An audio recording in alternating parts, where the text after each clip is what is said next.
এবছরই সাকিব আল হাসানের দেশে ফেরার পথ সুগম হয়ে যাবে এমন আশা ব্যক্ত করেছেন এই ক্রিকেটার নিজেই। দেশে ফেরার বিষয়ে বর্তমান বিসিবি সভাপতি তামিম ইকবালের সাথে শীঘ্রই আলোচনায় বসবেন বলেও জানিয়েছেন সাবেক এই অধিনায়ক। ফারুক আহমেদ বিসিবি সভাপতি থাকাকালে সর্বশেষ খেলেছেন সাকিব, যদিও দেশে ফেরার সুযোগ হয়নি তার। এরপর আমিনুল ইসলাম বুলবুলের বোর্ড তাকে আনার জন্য তোড়জোড় শুরু করে। সাকিবের ফেরার খবর আসার আগেই অবশ্য সেই বোর্ডের ইতি ঘটে।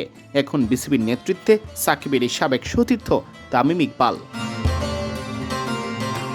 সাকিব অবশ্য দেশে ফেরার আশা হারাচ্ছেন না। স্পোর্টস স্টারকে তিনি বলেন, আসলে বাংলাদেশে পরিস্থিতি হঠাৎ করেই বদলে যেতে পারে, কাল কি হবে কেউ জানে না।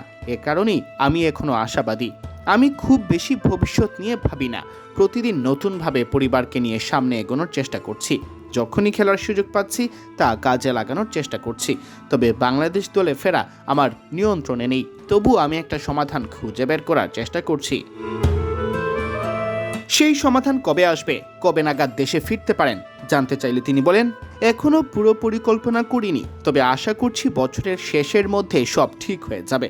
আমাকে দেশে ফিরতেই হবে, কখন সেটাই প্রশ্ন। আমি আশাবাদী।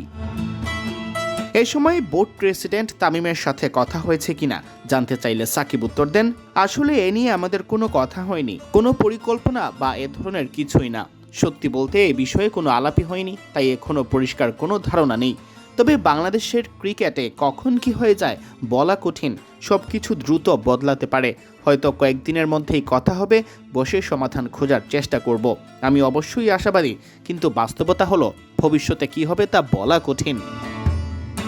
সম্প্রতি বিডি ক্রিক টাইমকে দেওয়া এক সাক্ষাৎকারে দেশের মাটিতে এসে অবসর নেওয়ার ইচ্ছা প্রকাশ করেন সাকিব। এরপর বোর্ড তাকে ফেরানোর ব্যাপারে উদ্যোগ নেয়। নবনির্বাচিত সরকারও সাকিবকে তার ক্রিকেটীয় গুণাগুণ বিবেচনা করে ফেরানোর ব্যাপারে ছিল ইতিবাচক।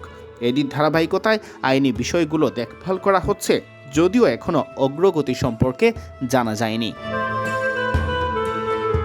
সাকিব অবশ্য এখন ফিরলে লম্বা সময়ের জন্যই ফিরতে চান, শুধু বিদায়ী ম্যাচের জন্য নয়। তিনি বলেন, আমি শুধু একটি ম্যাচ খেলে বিদায় নিতে চাই না। আমি এখনও ফিট এবং বিশ্বাস করি দলের জন্য অবদান রাখতে পারি। যদি দেখি আমি বোঝা হয়ে যাচ্ছি তাহলে খেলবো না, তবে যতদিন অবদান রাখতে পারবো খেলতে চাই। দেশে ফিরে খেলার ইচ্ছা সব সময় থাকবে। বোঝা হয়ে ওঠার আগ পর্যন্ত সাকিবের এই যে সার্ভিস দেওয়ার ইচ্ছা, তার মূল কারণ তার মাপের খেলোয়াড় তৈরি করতে না পারা। বিশেষ করে পঞ্চ পাণ্ডবের মাপের ক্রিকেটার তুলনামূলক কমই পেয়েছে পরবর্তী বাংলাদেশ। এর পেছনে সাকিব দায় দেখছেন অতীতের বোর্ডগুলোর।